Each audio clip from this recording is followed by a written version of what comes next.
Hello, everyone. Empire here. We're just checking out some of the extras. I got all 14 dogs. That means I have all the extras. I figured, why not? Why haven't I put this? I figured, let's take a look. I mean, I spent a good amount of time getting those dogs. So let's take a gander. Official animatic for the official trailer originally planned to be released in December 2022. Even though we were late, we are very proud of what came out as process of making it is like full standalone animation. We're grateful to everyone that helped make it, including the fans who we did this for. Oh.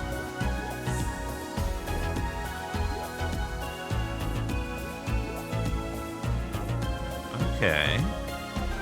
Oh wait, this is the God Talk. I remember that spatula dancer. When we went to, not the god, the genie. In the bathroom.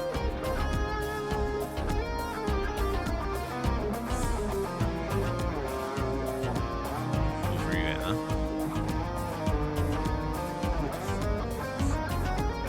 How important is a spatula woman?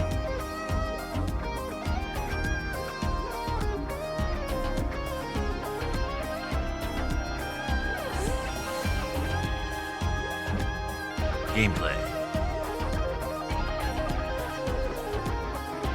More gameplay. Gameplay.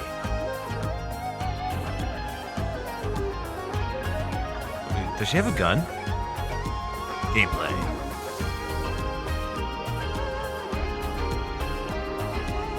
Yeah, I think that's it for that. Huh. Oh, nope, there's more.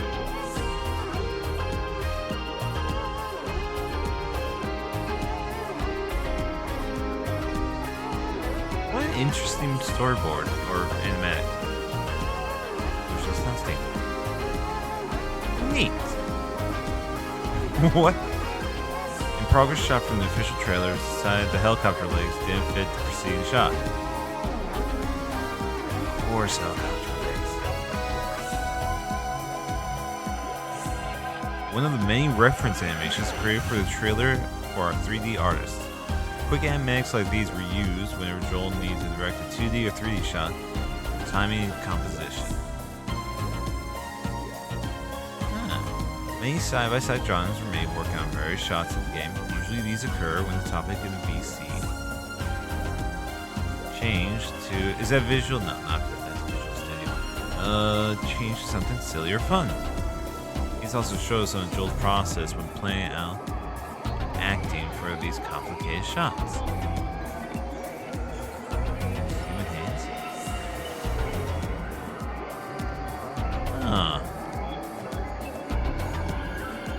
What's bonus box? Hold on, wait, what? Supported edition includes bonus wallpapers, gifts, and more. Would you like to view? Oh, that... Oh, cool. I actually get wallpapers? Neat. First concepts of the entire game, 3 simple rooms, with only a handful of characters. Her development of Dream BBQ was guided by the idea that it did not need to be a large project, nor take a long time to produce. At 5 years, because of the creativity of the artists, developers, musicians, writers, and everyone on the ENA team, Dream BBQ's complexity expanded a little. It took us several years to realize what we should release in chapters because of this complexity. We think this was the right move, as we get to lock in on cool things as well as you get to see. Top, one of the early sketches of the hub. This hub had only 1 floor and 3 doors. At this time in concepting our Dream BBQ, we wanted all the doors to be accessible. However, we learned that focusing on 1 door, 1 chapter at a time would be best for both the fans and the artist developers. Bottom, a very, very, very rough idea of how Door 1, Lonely Door, may play out narratively. While sparse, most of these early ideas made into the final experience. I am Dracula.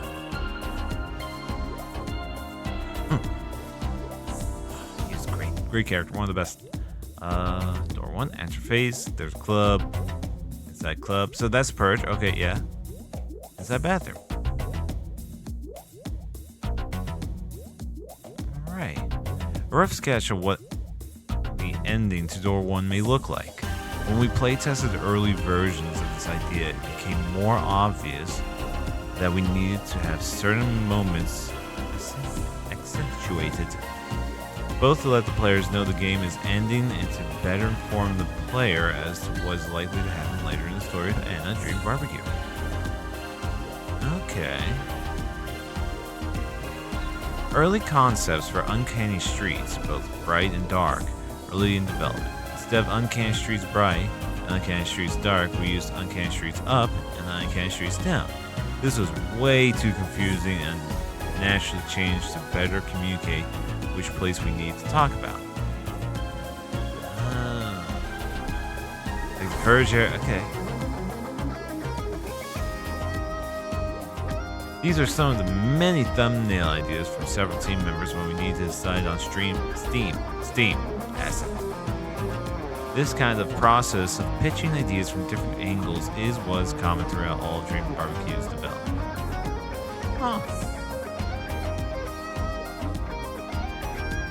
I like how the frog gained more prominence. Okay. Frog Dude is cool. Quick sketches Joel's ideas on the Steam page assets. These are obviously the best ideas out of all of ours. I like the dog one. A cool drawing that came about when making the official trailer. We have fun here. The handsome Squidward or the Chad face?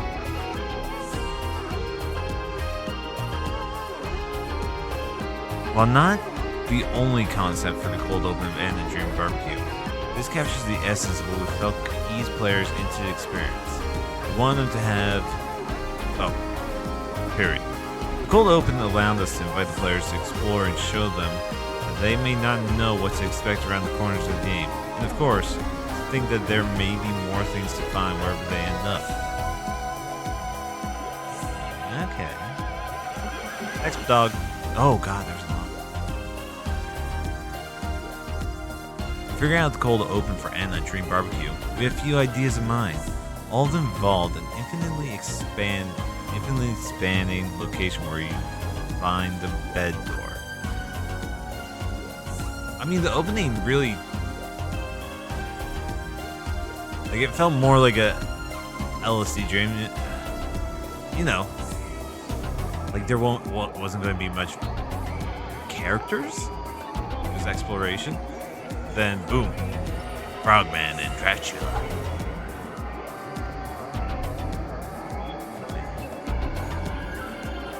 The opening level did have a really cool look to it.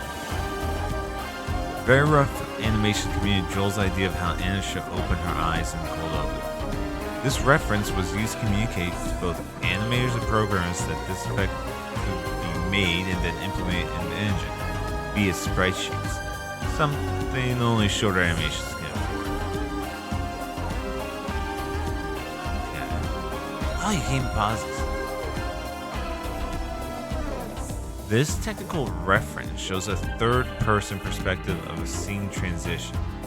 How we did this effect in the engine is by having a duplicate of the area appear in the new scene temporarily, as the bed goes forward through the door. We then check the camera position at the end of the cutscene and move the player to the appropriate place for a mostly seamless transition. Huh.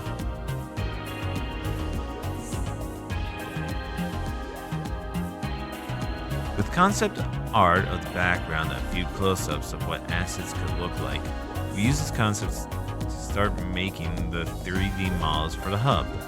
This was one of the very first locations we made for the game all the way back in 2021. They're using that Anna pose. Like she's about to breakdance or something.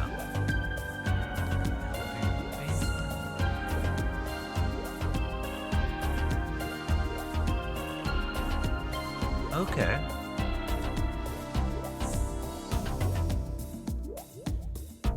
This is a very early gray box of the hub to determine its scale and layout. This led to us figuring out a few scaling issues when it came to how tall ENA is in the engine, as well as bringing into focus some assumptions we had made about the scale of locations in the game.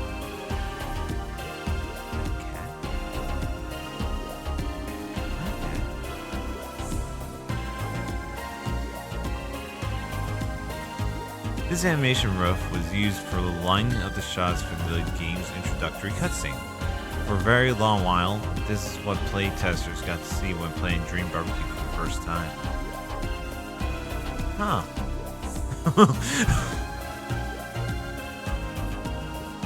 Neat.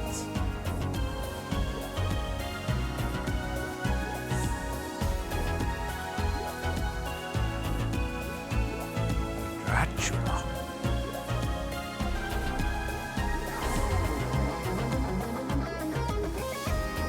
Yeah, it's just like a rough sketch of the whole opening sequence.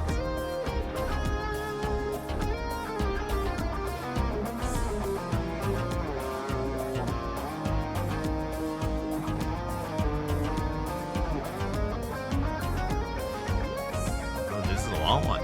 Yeah. I mean, we're watching all. I mean, it's pretty 1-1 so far.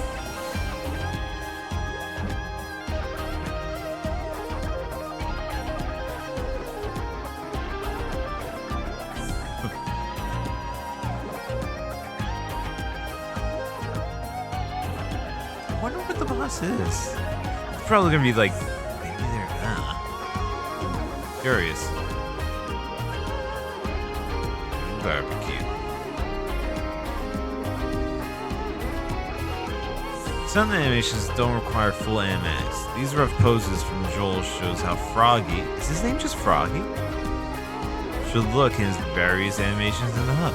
He did originally have more complex animations planned. However, due to time and their complexity, they were simplified to these poses. Is the music too loud? You're fine. We like the music. While all the 3D characters in Dream BBQ have different requirements when it comes to rigs, some of the more humanoid and advanced characters that need full body animation require a more intricate rig for their animations. Often, the model and rig for the pre-rendered cinematics are not the same rigs used in-game. This is due to the constraints of exporting complex rigs. Huh. Oh, is there an actual penguin in there? I see like a little head. Do you see that? I'm probably just seeing things. He's Dracula, not a penguin.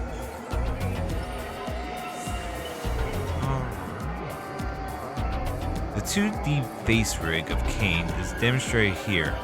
Several bones are used to coordinate texture offsets on the model.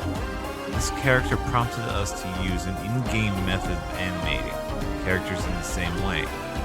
Our main blocker for this, however, was the limitation of the FBX format not supporting constant interpolation for animators. Words. This means we had to go into animations after importing them into Unity and selectively correct the curves. That sounds tedious. Animatic for the first cutscene of Kane.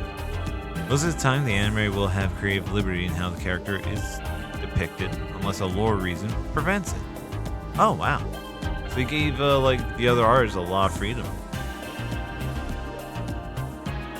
Unless they're, you know, lore.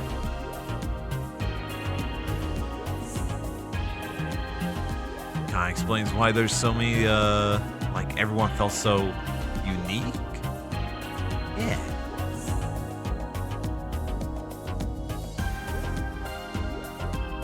It's a great look.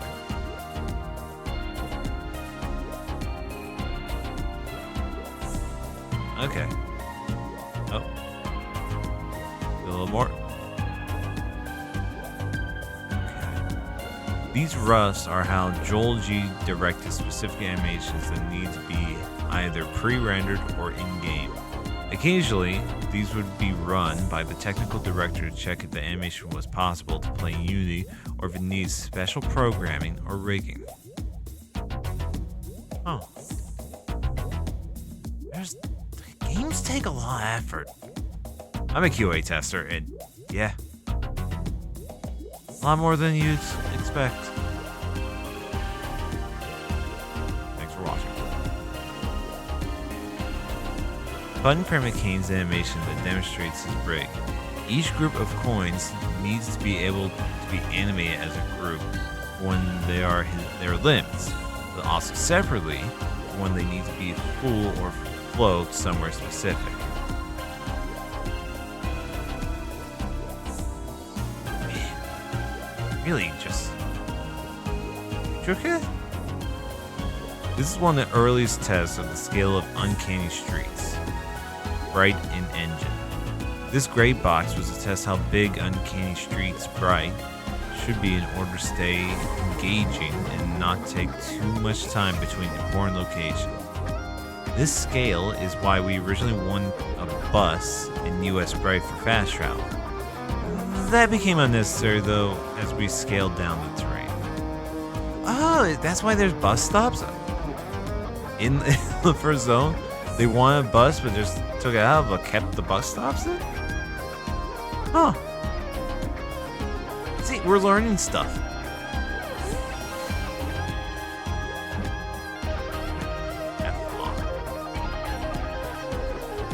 Neat. This colored gray box of Uncanny Streets Bright is what began to give us a proper sense of scale of what this level could be. The sky in this image is actually the same mesh used in the final game.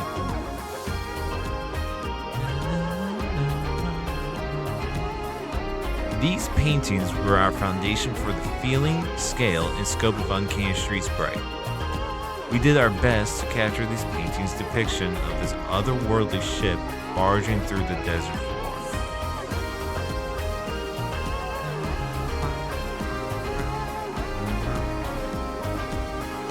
This collection of ideas, concept art, and thumbnails are for some of the things spread around Uncanny Streets Bright. The taxi driver with his 3 heads, Socio Doom, and Cressy. Also, here is the complicated array of metal parts and veins in the taxi driver's neck. The concept of the double taxi came from Uncanny Streets being double-sided. We're glad to have seen that vision to the end. Also pictures the concept of the bus, which was originally supposed to be a rideable NPC. However, once the scale of Uncanny Streets was decided, we found fast travel wasn't necessary. The concept for Hoarder's Alex Junk's pile here actually has some unused concepts from the Power of Potluck episode of the ENA series. Oh! There's that, okay. Oh yeah, in the bottom right. So like the weird shapes we could have interacted with. Neat? So he used assets from his series on YouTube in this. Yeah, of course.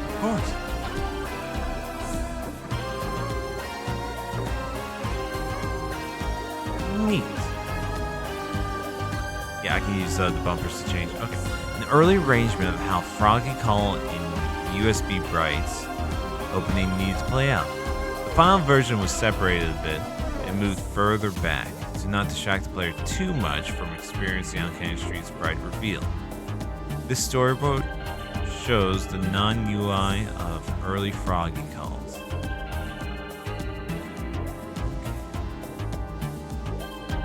So the call happened during when you're like looking.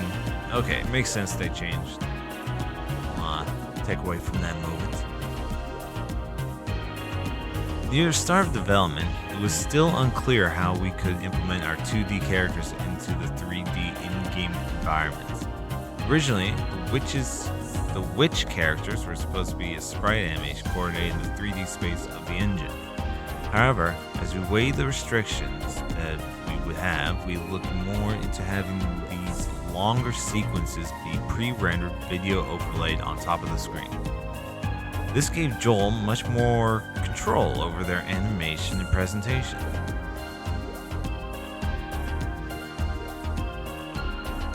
Huh. Okay, so yeah, all pre-rendered. Pre-rendered videos. That makes sense?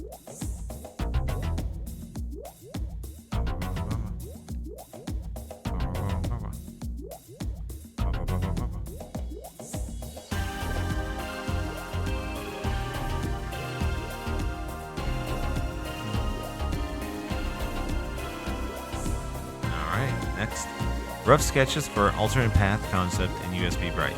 Shaman antics. I hope we get more of the shaman in the next chapters. Wizard. He's a wizard. Shaman? Wizard.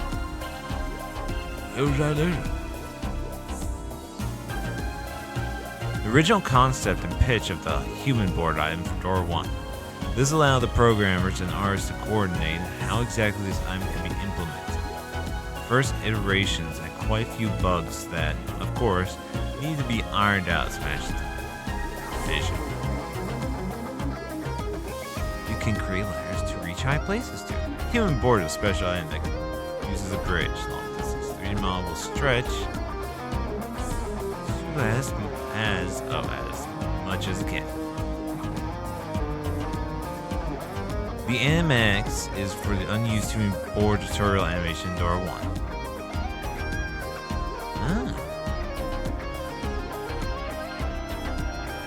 I can't believe I did not use the human board for the bridge to cross the Milk River the first time. I did not. Whatever. I got a special chief doing it the rough way, hard way.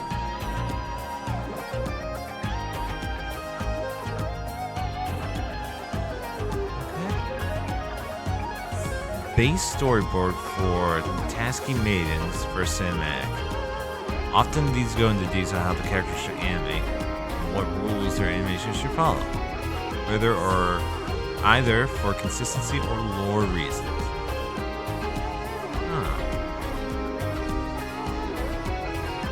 Investment opportunity.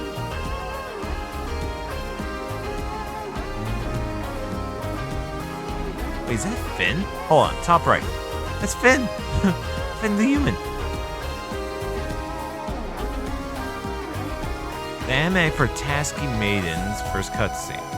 During playtesting, people will always laughed at the cut to poorly drawn Anna, so it was naturally kept just like that for that one shot. That one? Okay, that's why they kept it, just because it's fun. I thought it was a reference to, One Punch. Yeah, how sometimes they're just drawn by the original one's style. Oh, that's an X-ray of just someone's mouth.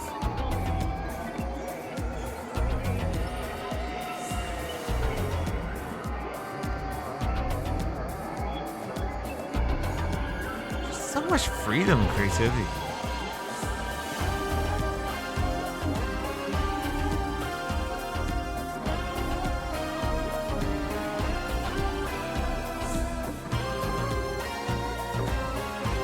Okay, next, Glasses Dog. This collection of concept art shows specific moments in Uncanny Street's Bright that we wanted the player to see. From the entity trapped in the building that you can talk to once the smoke clears, as well as the ascension up to the giant orb in the sky. It's just called an entity. Is that organs coming out of the building?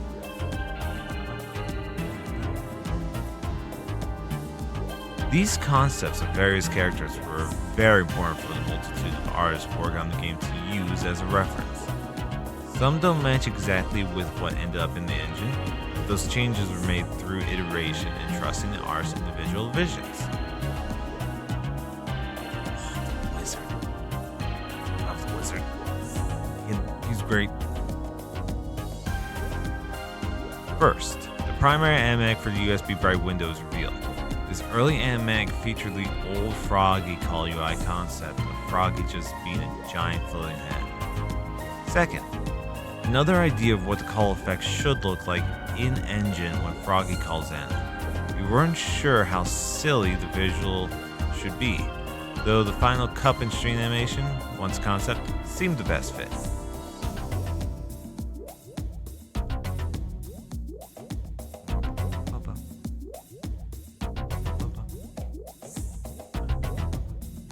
Yeah, okay, let's see. So this is the second one. We saw the first. Froggy should call middle here. I'm happy they didn't have Froggy call middle here.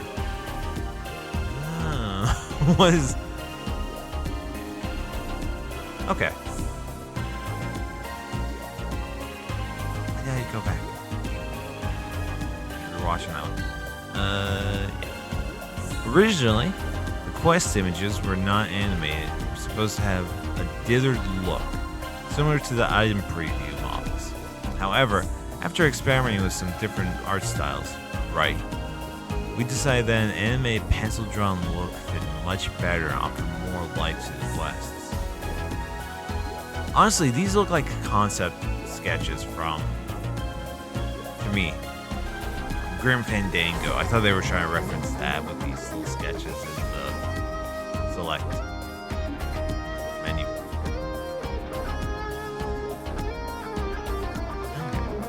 Animatic for a Hoarder Alex's interaction. This animated needed to convey the acting Joel had in mind for the participating animators.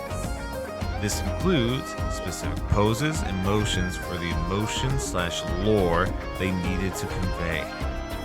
This kind of direction was common for characters that had a specific role in the narrative.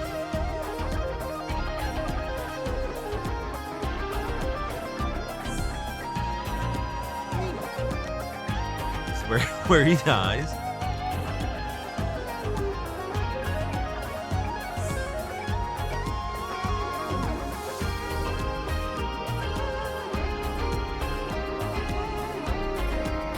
Until next dialogue. Love the backgrounds. I was kind of hoping it would be more of a commentary like the Grim Fandango commentary where they talk at us. Still good. Where he becomes sleepy. The raining paper still. Why do I keep doing that? Small animatic to demonstrate the acting involved in Horror Alex's passive animation. Moving files. A very basic prototype of the Witch's Crane puzzle that would be present on Uncanny Street's Bright. Yeah, this is a classic puzzle. Animations for the Crane puzzle on USB Bright, even though they're very tiny on the screen, they still require considered animation. True. Perfectly refined mayonnaise procurement interface. I wonder what those three other items are. Probably later in the game you need them. This is the only reference Joel handed off to direct the 3D anime for the Wanderer attacking the building in USB Bright. Oh, that's awesome. What was that show? Oh my god, Adult Swim. This reminds me exactly of this show. With the squirrel, like 6-ounce squirrel. What was it called? It was like the animators and voice actors, they switched. Or the writers and the voice, like they switched roles. So the ones animating were the writers and the ones writing were the animators. It looks exactly like some of the animation.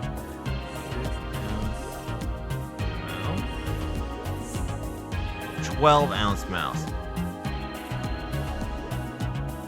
Okay.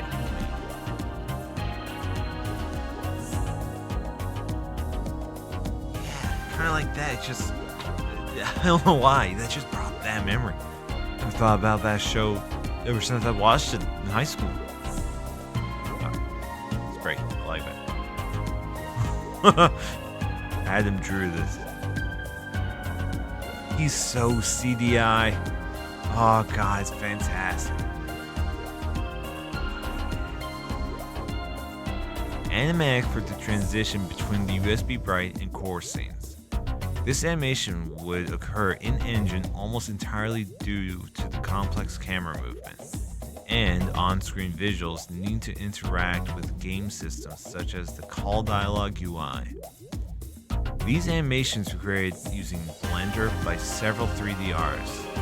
The camera in Blender was made to have the same settings to line up the action and make sure it looks correct in-engine. There's so much to go into a game. So much. Time for Money Dog. A video demonstrating a smaller feature that we only use in certain places. Our relocator for the player originally did not consider the travel direction of the player when teleporting them. This is a small demo for adding that functionality. You also kind of see the interior of the ship, showing some of the non-Euclidean properties. Can I get a cell of the wizard? Oh yeah, I saw that to the right.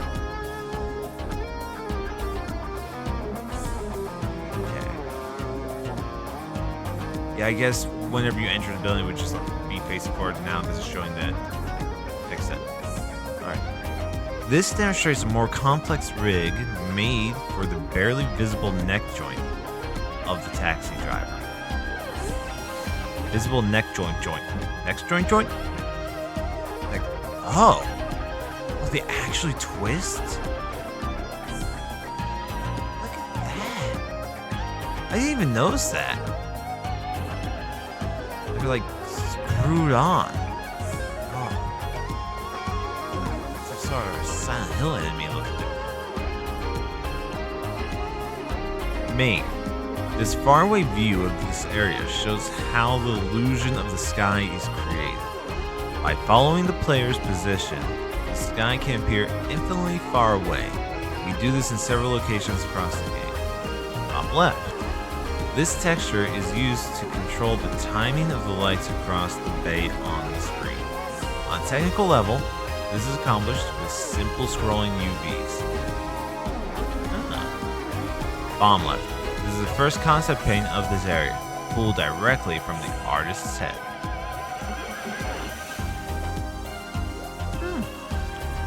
Did we see this area? I'm trying to... Wait, is this like supposed to be the first zone? What? Various dithering and compression schemes to achieve the right level of crust. Oh, so they're trying to test like for the wizard. This is probably for the wizard. Got the right CDI look, the right level of crust. Nice. A fun side venture into the design of the chocolate's currency symbol. We explored a few avenues and through the back and forth iterations found the symbol used in the game. A heavily truncated therabine molecule. Oh, I never figured that. Like I'm seeing runes? Okay, so they took the actual molecule structure and just kind of kept condensing it. These very early concepts of how Uncanny Streets would play show a few things. Originally, we called the bright and dark version of Uncanny Streets up and down. This turned out to be awful for communication. The second set of images show how the Purge event was originally envisioned, though the final version isn't as intense as the bottom storyboard. Okay, new idea.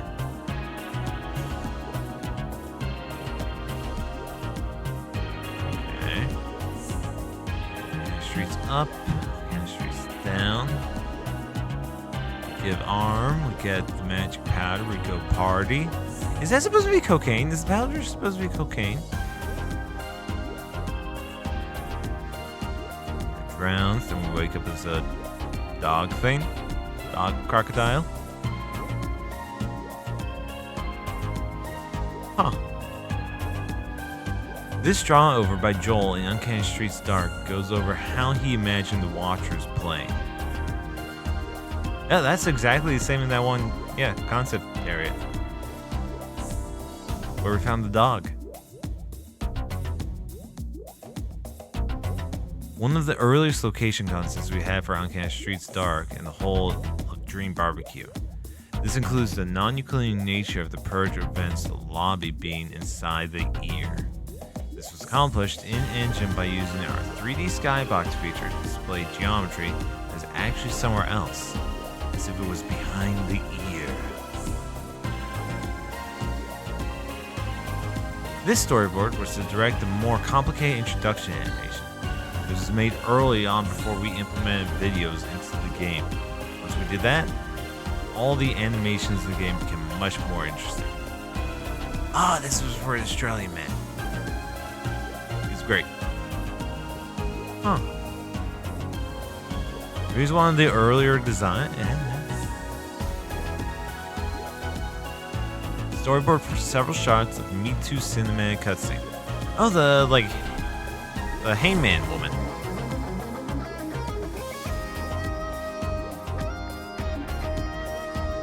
Okay. She was cool too. Who is that? Hold on, who's top row? Concepts for the major characters in the Purge event. The last, Mia, was originally supposed to appear with the others. However, due to the water in her design. Oh, that's Mia at the bottom right. Needing a lot of detailed animation, she was excluded from chapter 1. Aw, poor Mia. I did not see Top Dude. Hold on, do I have to go find him? He's like a Power Ranger. I only saw the bottom two. I missed that dude completely. How did I find him? Animatic for Hey Aito's Cinematic. He was really fun to animate in 3D. It was, I swear, it was fun. Evan Nate.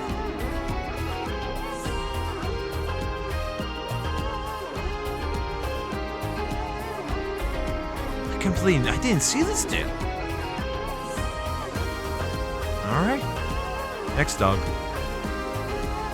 Oh, is that goat seed bomb right? Holy crap, were those goat seed doors? I just realized that. Was the doors in between Purge and Milk and Bathroom?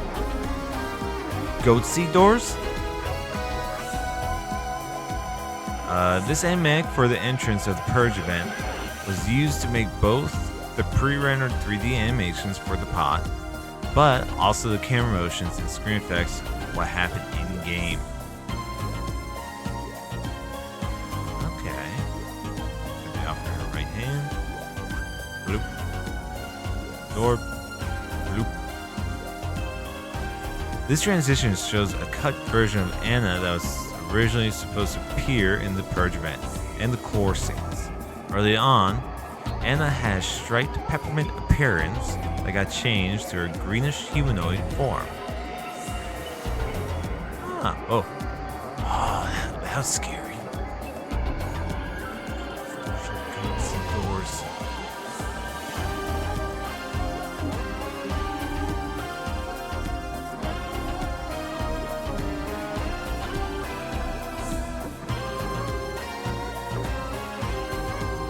One of those little things. This is a small bunch of animatics for Purge event creatures during the party, which is called Creatures.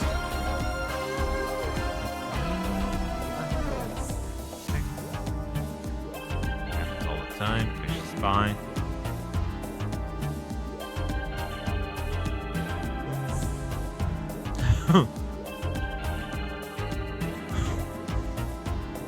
I don't think I remember seeing that one. Biting the fish tail from the next room to this. I think we saw that one. That one we definitely saw. Neat.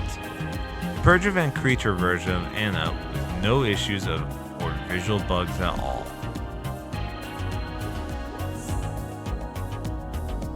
Oh, the eggs. Kinder eggs. Yeah, we use those.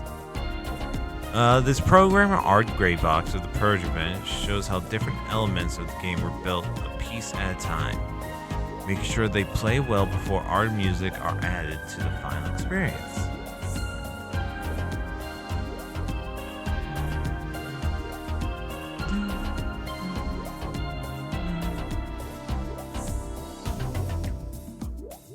Does he have like a little battery? No, it's like a handle on their back. There's eyes in the mouth. I mean,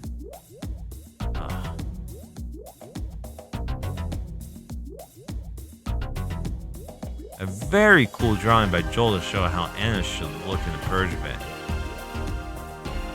I mean, those are goatsy doors, aren't they? I played 5 hours of this and never put that together. Goatsy doors.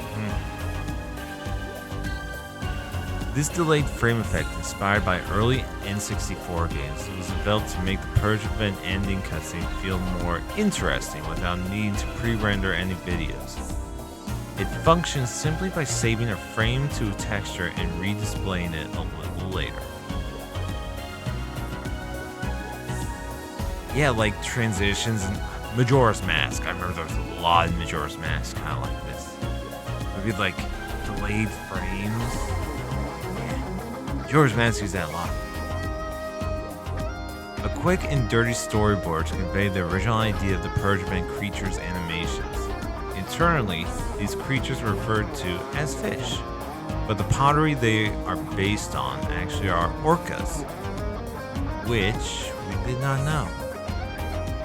It's a fitting coincidence that we end up using orca whistles for the audio cue of the Purge event. Another, more refined version of the ending of the Purge event from the third-person angle. Sadly, the bouncing hat element of the ENA's animation did not make it into the game. That's the hat. Oh, when we walk, the hat bounces. Oh, that's adorable. Animatics showing the final cutscene of the Purge event to be animated in 3D with effects in the engine.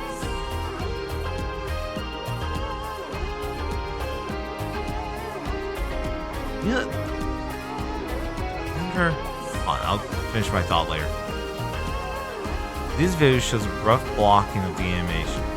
It's important to have this intermediate version of the animation while working on it, so that the feel impact can be tweaked easily. This is better for both the animator and the director of the sequence.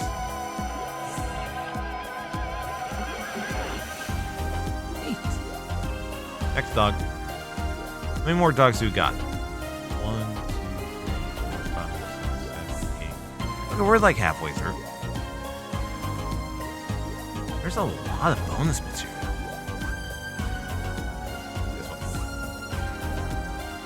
Animatic for the core's intro cinematic.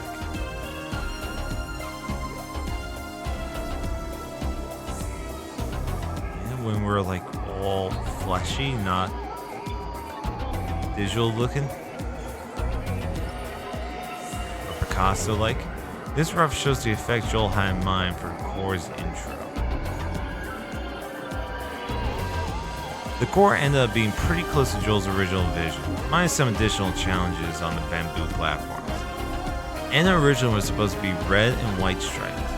Early builds had the same stripes overlaid onto the player's vision when walking around the core. Wait, what? The giant bathroom gag was originally not intentional, but the visual of it was funny enough to write around. Okay.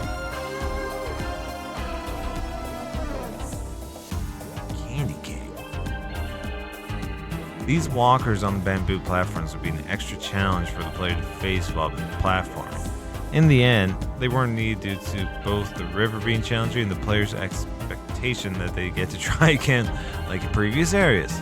We used this to our advantage and made the platform just difficult enough to get across to the bathroom. Dude, that river took me forever. This is all about the Milk River. A third-person animatic to direct how the scene transition should happen in-engine. This specific transition was difficult because of the audio existing both between scenes, if you load in from the menu into the Lost Village directly. Tiny people.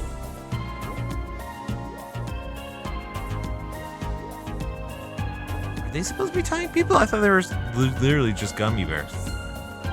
This animatic for the intro of Lost Village was made to try to have the opening animation convey the hints needed to solve the Lost Village puzzle. During testing, not many people understood the puzzle, so we ended up needing to add many hints and dialogue to support the player not getting stuck or annoyed. Many locations ended up requiring a lot of testing due to us balancing art and practicality. During development, we had an interesting event happen with this character. Due to a bug with the import of the sprites, his animation had several null values that would cause the Unity editor to crash if he was disabled in the scene. It took us a while to figure out that this character not being active was the cause, as Unity did not log any console errors. These are very early ideas for Dream BBQ, Lost Village, and Broken Palace, Path to a Broken Theodora. It can only be wondered how much time has passed. Seems like a hint Joel was dropping. Flesh Mandrill Animation. These and the enemies from Lost Village both have a chance of appearing on the Broken Palace Road. I think I maybe saw a glimpse of one of these little things. These animation rusts were an interesting problem to solve. In Engine, the player can cancel the animation at any time, as well as look at anything in the game. So, when recalling the human board, it must still look like it's possible. In Engine, we used the 3D version of the head and animated it to match the rough at the same frame rate. This allowed us to efficiently use sprites for Anna's hands only. Huh. This is where they had to do like a rough, yeah.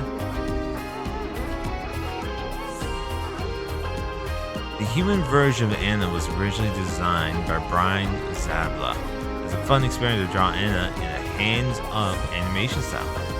Joel liked the idea and iterated on it. Eventually, the design replaced the striped version. The striped version of Anna that was originally in the core location.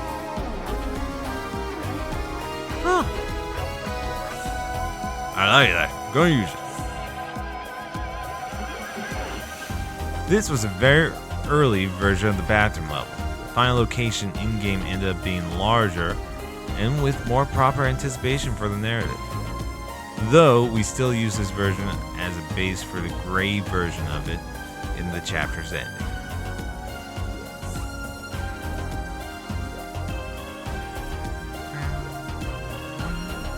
Yeah, I guess we were in here in the non-proper bathroom ending. Yeah, we were. Like if we fall down the Lost Village way. Yeah. Part 1 of Theodora's cinematic cutscene. This was discussed and planned very early on. Anna having to interact with an in-engine robe was a fun detail that we thought helped break the separation of the 2D animations and 3D game world. For this whole interaction, it took 4 3D artists, 3 2D animators, and 2 developers to get what ends up in the engine, with most individuals wearing several hats. Oh, so this is one of the more difficult things, huh?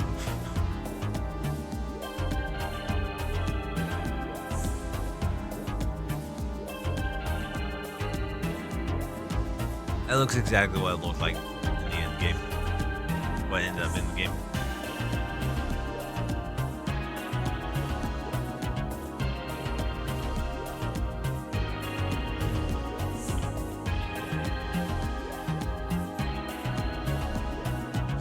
I was not expecting this at all. Okay. I could have gone to the bathroom so much earlier.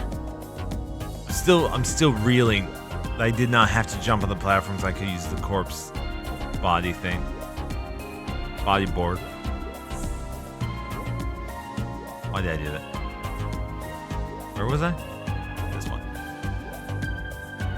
This cutaway shows how, for some cutscenes, we have to reframe the in-game camera to match the shots of the 2D animations / renders. Some cutscenes have to rely on the Unity timeline tools. However, others, like Theodora's, need more precise timing so they are directed straight from dialogue timing. So freaky looking.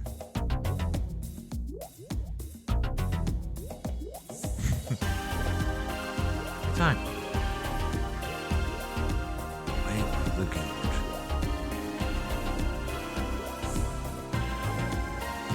They made a lot of connections with the bathroom and religious speak.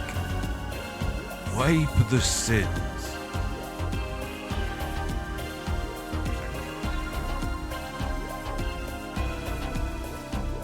Oh, so the back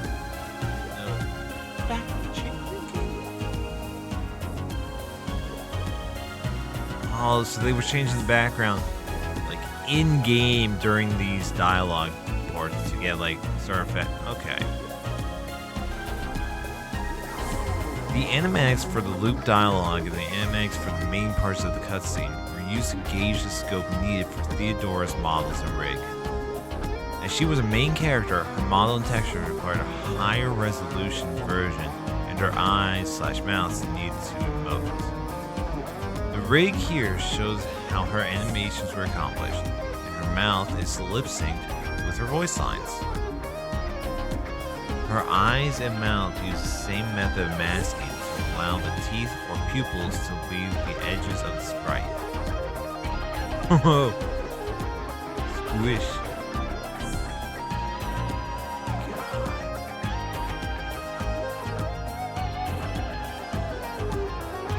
So much work. This just looks so much. Stop motion there with the mouth. Manual lip sync. And the end result was amazing.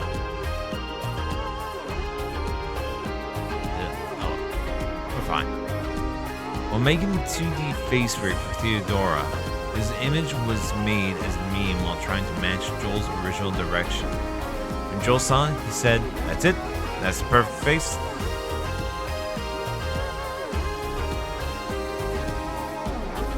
The full view model used in Theodora's cutscene. Coin medallion may be familiar.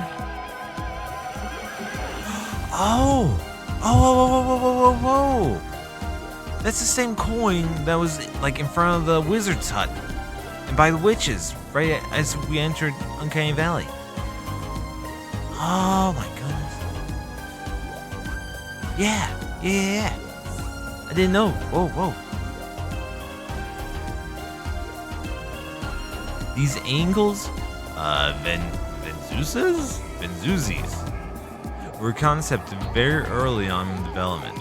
However, they didn't see much implementation until the last few months of Chapter 1's development, showing up in the Froggy calls, the Ascension sequence, and several animated cutscenes.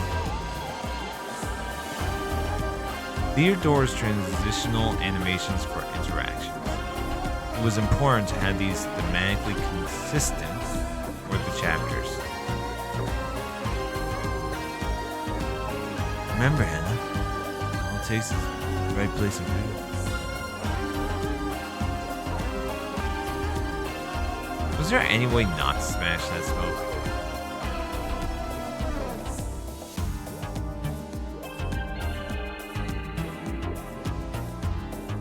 The animatic for the collection of the Hourglass dogs. Yep. Yeah. Yes. Good. Some of those dogs were hard to grab. Okay, that was Handsome Dog. Whoa, this is just one big redacted dog. This animation was supposed to be an example animation for using the human board item in Dora 1. However, it was not used. Oh, it's just like a completely unused animation.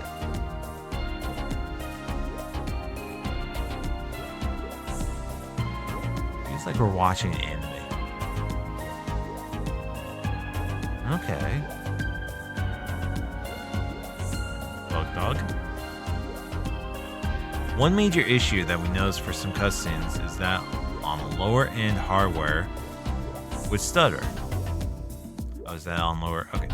While we weren't able to address this on all machines, we did find the main cause and work to fix it. As in the scene here, Dracula's shots still carried information in the alpha channel even though it wasn't visible. Once we realized this, we worked to call out the extra data to lower in bitrate significantly. In the hub, we noticed the second and first floors would actually intersect with the Blood Ocean. Because of this, we designed a teleport system to seamlessly move the player between the lower and upper floors.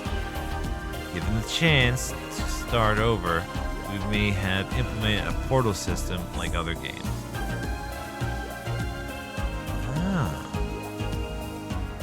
This is why the game, I get a little stuck on the floors sometimes? Maybe.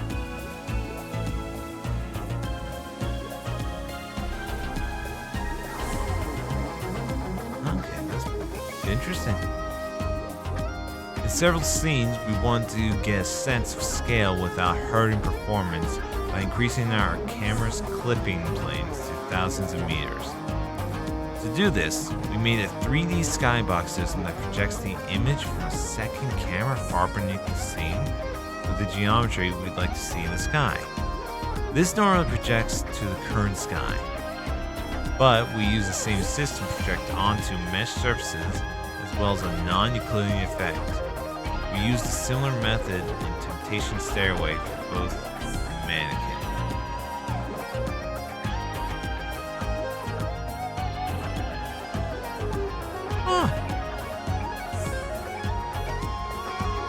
This is the upside down, yeah, the up and down.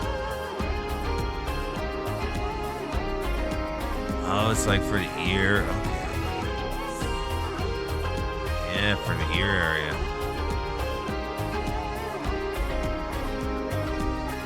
For some scenes, we need the camera to be animated to a specific timeline or specific composition. To do this, we used the camera rig in Blender to animate the sequence and could easily import it into ENA.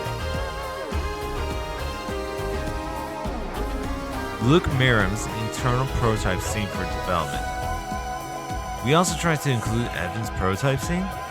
However, something happened where if we tried to open it, the Unity editor hangs, crashes, and generates a 16 gigabyte log file. Oh god.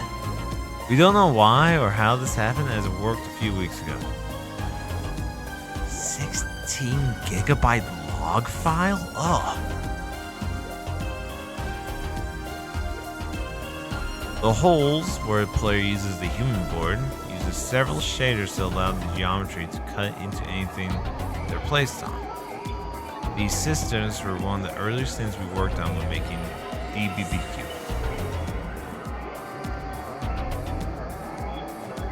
Okay. Because of some of Enna's in-game animations, or sprites, we need to balance size on disk and visual quality. To save space for many of the sprites, we cut out the mouths of characters so they can be stored a smaller animation of sprites that is displayed on top of the base sprite. Like with Dracula's face? We made many tools for the game, and a custom sprite importer is absolutely necessary for these complex sprite animations. Yeah, there's the mouths at the bottom. Just put them on top.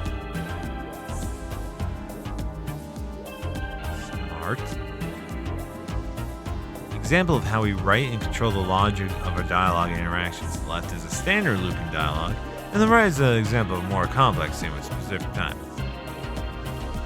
It's all gobbledygook to me. I've seen a lot of this in log files, and it just looks like gobbledygook. It's magic. It's pretty much wizardry. Oh, tell the DJ crank it up. That's the crazy girl. Yeah, task you made.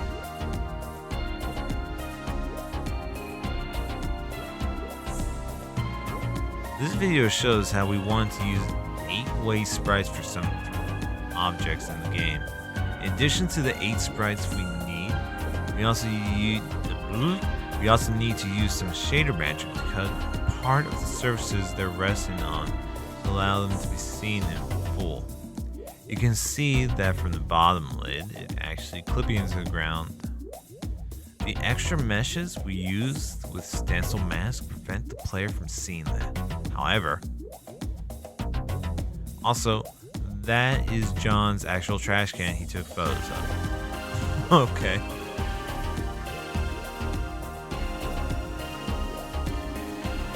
The shader for the amoeba guy is one of the few instances of ray marching that we use in the game.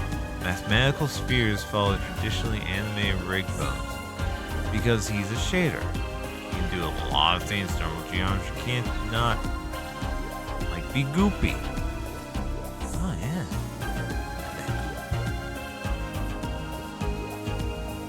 We got 1, 2, 3, 4 more dogs. Mustache dog. The full concept of the main menu animations, including how the different panels flow between each other.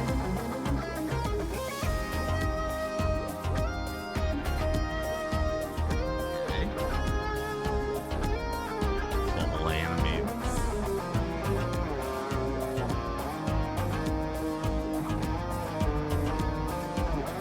Yeah, going through the different menus.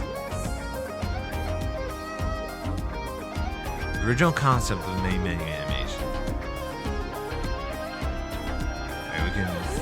We say this a lot. A glimpse into the 3D text for the main menu and a glimpse into Luke Thompson's bubblegum pink mind.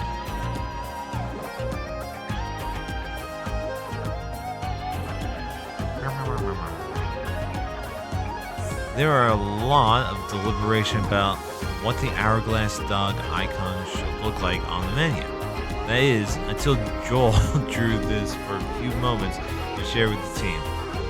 Very clear what should be done.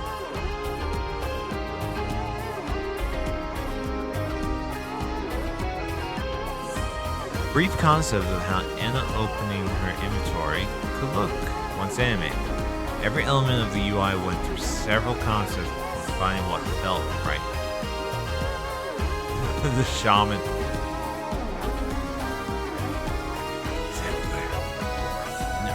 Why is the shaman everywhere? An early concept for Joel for dialogue history. Notably, the game didn't actually have a dialogue history system until a few months before release. But the concept existed for a while before this. Yeah, more wizard. Videos showing the early version of the tool select screen. What? A gun? Is that a fucking gun? This screen has been through a few implementations before landing on the one that feels good for one or more tools. I guess it's like a revolver gun? We're going to get guns in the next chapters? It's a shotgun. It's just a... He's trying to sell you insurance. While we always had an idea of what this supporter edition might look like, this concept helped cement its design. Throughout development, we have been collecting neat things to put in here. Though it was only a week or so before launch we put this UI together, we're very happy with how it came out.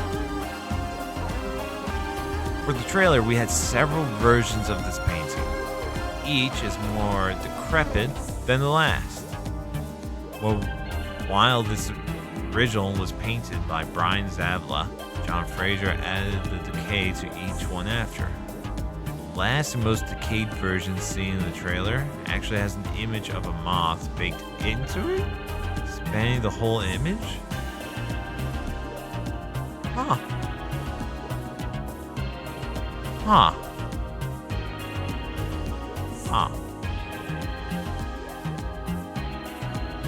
This shot from the official trailer includes some interesting Easter eggs, as well as technical feats from Brian Sadler.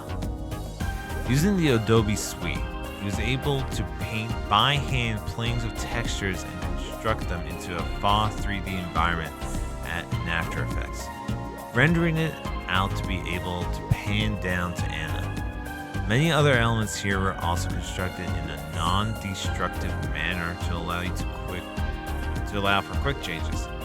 because Joel wanted to include any other secrets. On the TV screens? Huh. A lot of Easter eggs. The long and complete list of iterations Joel had for his new design of ENA in 2021. It was a team effort to come up with just the right combination of colors and attitude. I don't think the dress one would have worked.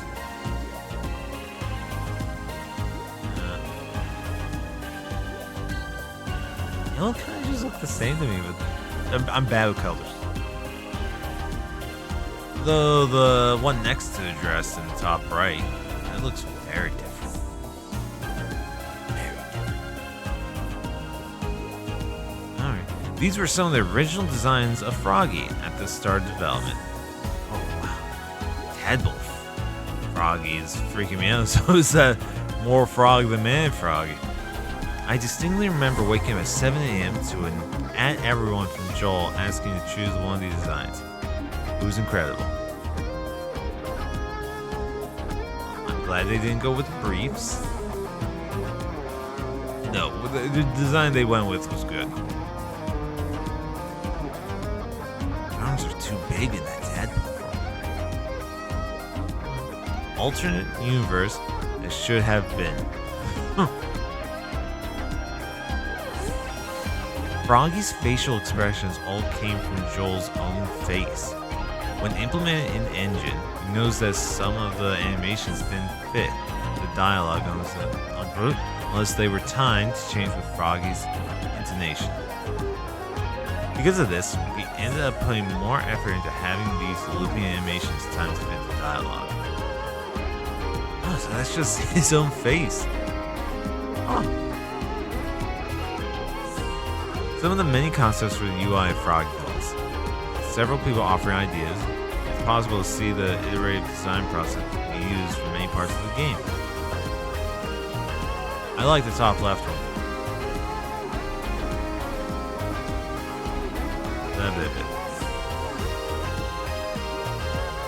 Because much of the art of this game was directly inspired by early video games, we've photo bashed many of our textures using real-life photos.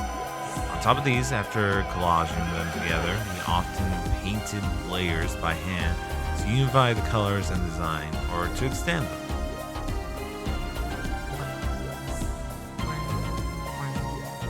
Many of the textures in ENA Dream BBQ were actually painted at full resolution before being scaled down and dithered.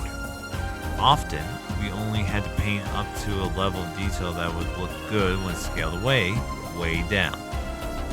All the textures in Dream BBQ are either hand-painted or photo bashed from real photographs. This is because most games art in the 90s only had two options. Each location in ENA Dream BBQ has a specific palette of 256 or fewer colors. This makes it especially easy for artists to add assets to an area and have them blend in seamlessly. Not every asset texture needs to be adhered 100%. Having the majority of colors the same is a big requirement for artistic direction of these games' 3D assets. How can there be so many colors? These images show how we use dithering a majority of our textures. When used tastefully, dithering can help blend painted parts of the base texture. It can also unify photo textures with hand-painted additions. Oh, what lovely dithering! See the dithering? This is a start-to-finish example of how little assets can be made. Starting with a brainstorm of ideas, quick doodle concepts are made, then clarified, then made, and textured. Many things in Dream BBQ were made through this process. As artists, we allow the assets to be what they'd like to be from the beginning to end. Huh. Good idea. Does it look 3D or does it look like 2D? 3D? Okay. I'll put an air freshener hanging from the area of single dashboard. Who lives that, sir? Oh. Oh, these for the menu? Yeah. When coming with the quest images, yeah. There was a bit of iteration across the different ideas. It was important to us to be creative, but also not confuse the player with who was giving the quest or what the quest was about.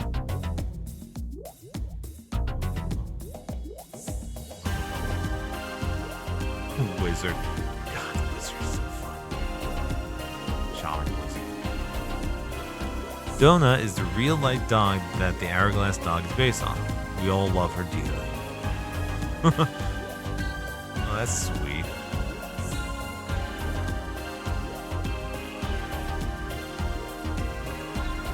We all experienced quite a few crashes in Unity, though many of them were our fault. Some of the notable scare crashes we encountered were the ones we couldn't track down the cause of. One of these happened when trying to reset our cinematic audio every frame by accident. This low-level command would cause our audio solution to break and hard crash the game. This wasn't a huge issue on the desktop, but pretty significant on the Steam Deck, which had no safety net for such a hard crash. Ugh. One of the more serious crashes we saw during playtesting stemmed from characters like this one in Uncanny Street Sprite. Due to an error with how we triggered voice lines or chatter, the game had a chance of crashing due to a memory error in our audio solution. Early on, we playtested Lost Village. This did not go well. Our testers did not understand the hints from the opening cutscene. So we added particles to the characters. They did not usually understand this either. We had Frank to help clarify things further with dialogue. You cannot skip with highlighted text. No, I didn't interact with any of the other buildings. I wonder, did they fly like this? Well, not perfect. We do like how Lost Village turned out overall. During development, we always had the idea of making a Lost Woods inspired puzzle. However, it is hard to know how players will react to puzzles like this, and it still causes us problems. 2 visual hints, every NPC saying to follow the whistle, being reiterated in the opening cutscene twice, still in the air if players understand what to do. We tweaked this up until launch, but it is what it is. Well, it's hard. Okay, let me speak on this. It's hard because some of the music is weird. You don't know what exactly the whistle is. It could have just been part of the music. We're working on the game. We wanted to release it on Windows, Mac, and Linux, and Steam Deck if possible. Because of this, we encountered some interesting visual bugs when testing on the different platforms. We had most of our visual issues showing up on the Metal on Mac OS. These usually arose from our cutscene rendering methods for things like the 3D we have in several screen effect shaders. Here it is demonstrated that our 3D skybox shader never cleared the depth buffer, so it would smear until names appeared as giant black bars. We're not sure why everything is green and purple though. Look at that. Oh, wow. Another Metal API bug.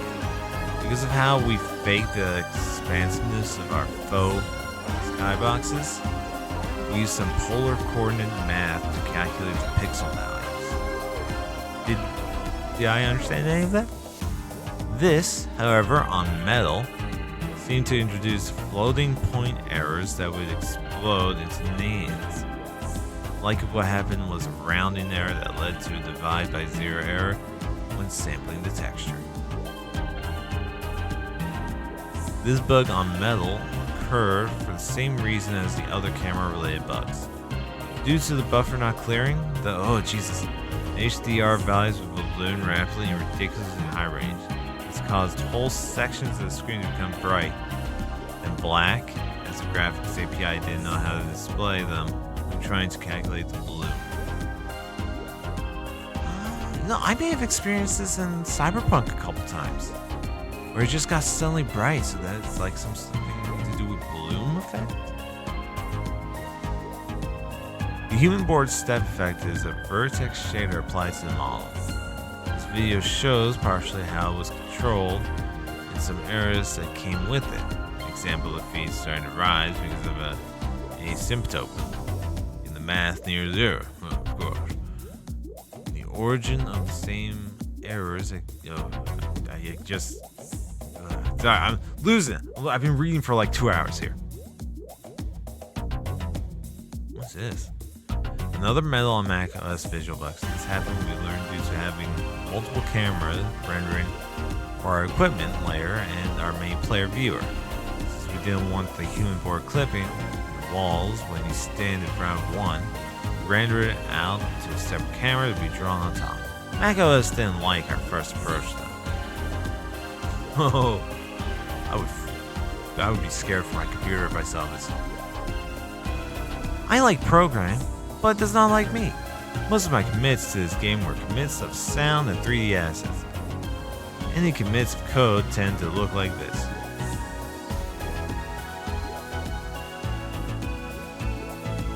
Huh. Luke, help. Help, Luke. Good dog picture. Thank you all for playing our game. It's been a wild ride from all of us. Is that the dog? That dog is adorable. Oh, look at how they look so fluffy and a little fat.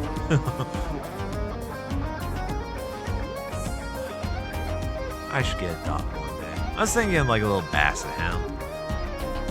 You know, so to match my energy levels.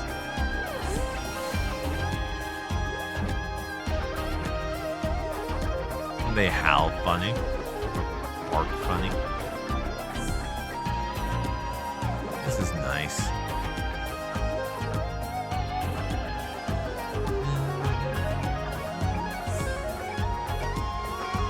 And that's everything on the dog. And that was Dream Barbecue. So I hope you enjoyed. That was all the supporter edition bonus stuff I spent good bit getting the dogs for. I might do the achievements in my free time, but we will jump back into this once chapter 2 comes out in 5 years or sooner. Probably not. Alright. Well, thanks for watching, everyone. I really enjoyed this and it got me into the world, and I'll be paying more attention to Joel's stuff on YouTube. Yeah. See you around. I'm waving goodbye, but I have no camera on. Waving goodbye. How do I stop recording?